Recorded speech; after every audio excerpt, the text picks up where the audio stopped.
Peddapalli municipal 36వ వార్డులో BRS party councillor అభ్యర్థి నాజ్మిన్ సుల్తానాకు మద్దతుగా ప్రచారం నిర్వహించారు తాజా మాజీ చైర్పర్సన్ దాసరి మమతారెడ్డి. పట్టణంలో తాము అధికారంలో ఉండగా చేసిన అభివృద్ధి పనులను వార్డు ప్రజలకు వివరిస్తూ బీఆర్ఎస్ పార్టీ అభ్యర్థికి ఓటు వేయాలని అభ్యర్థిస్తున్నట్లు ఈ సందర్భంగా తెలిపారు.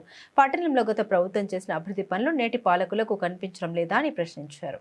పట్టణంలోని సాధారణ మున్సిపల్ ఎలక్షన్స్ ప్రచార ప్రక్రియలో భాగంగా 36వ వార్డులో గడప గడప తిరుగుతూ మేము చేసిన అభివృద్ధి కంటికి కనపడేటట్టు చూపిస్తూ ప్రజలను ఓటు అడుగుతూ నివేదిస్తూ తిరగడం జరుగుతుంది.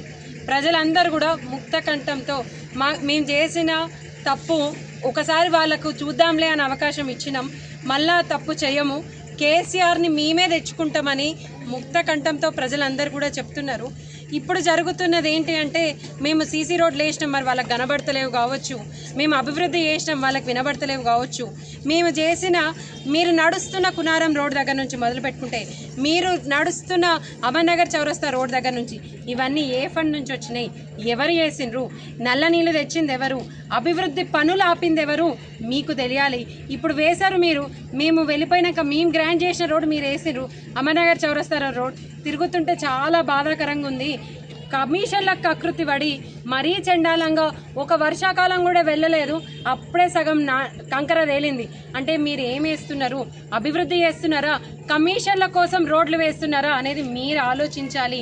ప్రజలందరూ గమనిస్తున్నారు. అధికార పక్షాన లేకపోతే ప్రజల భయభ్రాంతులకు గురి చేసేటట్టు మేము పెన్షన్లు క్యాన్సిల్ చేస్తాం, ఇందిరమ్మ ఇల్లులు క్యాన్సిల్ చేస్తాం అంటే వాళ్ళను ఒక మెంటల్ ట్రామాకి గురి చేసి వాళ్ళందరినీ భయభ్రాంతులకు గురి చేస్తున్నారు. అంటే ఒక సాధారణ వ్యక్తి ఎలక్షన్స్లో నిల్చోకుండా మీరు రాజ్యాంగ పట్ల ఎటువంటి గౌరవం లేకుండా మీకు అధికార పక్షంలో ఉన్నారని పోలీసులను మీకున్న పవర్స్ని అన్ని మిస్యూజ్ చేస్తున్నారు. అంటే ఇది ఒక సాధారణ వ్యక్తికి ఒక ధనవంతుడికి మధ్యలో జరిగే పోటీలాగుంది. మా అన్న మోబిన్ అన్న మీకోసం అనునిత్యం పనిచేశాడు, మీ అందరిలో ఒకటే మిగిలినాడు.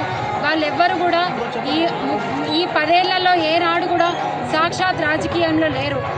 పరోక్షంగా ప్రత్యక్షంగా కూడా ఎప్పుడూ మా అన్న రాజకీయంలో ఉన్నాడు.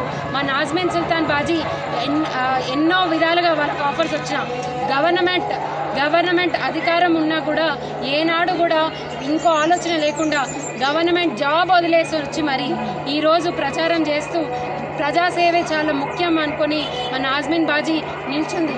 గతంలో కూడా వైస్ చైర్మన్గా ఉన్నప్పుడు కూడా గల్లీ గల్లీ తిరుగుతూ నా కోసం ఇప్పుడు వచ్చేవాళ్ళు ఓట్ల కోసం వచ్చేవాళ్ళు. మేము ఎన్నో రకాలుగా చూసుకున్నట్టయితే నా టర్మ్లో 2 years కోవిడ్లో పోతే 3 years దాదాపు పట్టణ ప్రగతి అని మీతో మేము ప్రోగ్రామ్స్ అని ఎన్నో ప్రోగ్రామ్స్ చెప్తూ నాతో పాటు అన్ని వార్డులు తిరుగుతూ ప్రజలకు ఏం అవసరం అని అనునిత్యం గమనించుకున్నా. ఈ అభివృద్ధి మీకు కనబడట్లేదంటే ప్రజలందరూ ఆలోచించాలి. నేను అందరికీ సుపరిచితురాల్ని, ఓట్ల కోసం వచ్చే నాయకురాల్ని కాదు. మా అన్న చేసిన డెవలప్మెంట్ మేము మీకు ఎప్పుడు అండగా ఉంటాం. ఎవ్వరూ భయభ్రాంతులకు గురి కావాల్సిన అవసరం లేదు. ఎవరి వల్ల కాదు మనకొచ్చే సంక్షేమాన్ని ఆపడం. మీరెవ్వరు కూడా ఆలోచించకండి.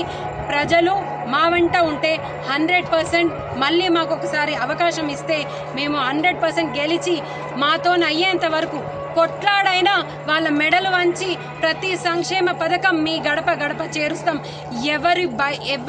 ఎవరి సొంతం కాదు, ఏ సంక్షేమ పథకం ఎవరు రాసిచ్చేది కాదు, మన పైసలతోని మనకిచ్చేవి సంక్షేమ పథకాలు. అవి మీ గడప ముందు ఉంచడానికి మా కౌన్సిలర్లను గెలిపించి మాకు ఒక గిఫ్ట్ లాగా ఇవ్వాలని మనస్ఫూర్తిగా కోరుకుంటూ కారు గుర్తుకే